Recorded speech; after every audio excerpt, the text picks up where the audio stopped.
Paso, Texas. We're going to be talking about diabetes, which is a very common disease that affects hundreds of thousands of Hispanics.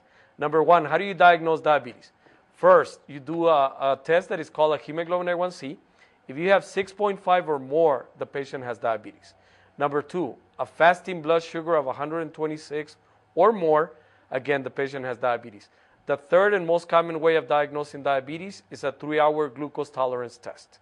Now that we talked about how do you diagnose diabetes, let's talk about the possible complications. Complication number one, it can cause damage to the retina and the eye. It's called diabetic retinopathy.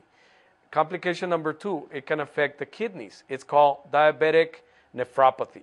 Complication number three, it can affect the circulation, and also it can affect the nerves in the hands and in the feet.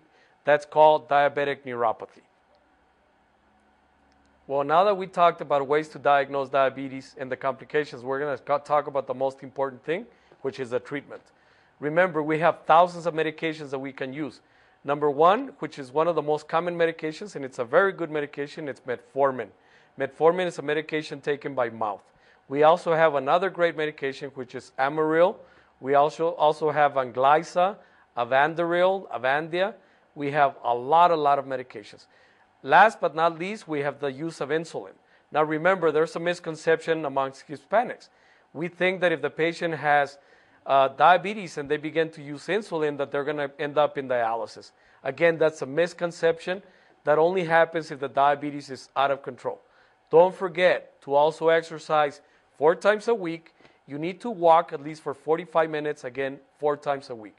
You also need to eliminate the sodas, the juices, drink lots of water, stay away from the very simple carbohydrates, and concentrate on the complex carbohydrates. Thanks again. I'm Dr. Rafael Armendariz.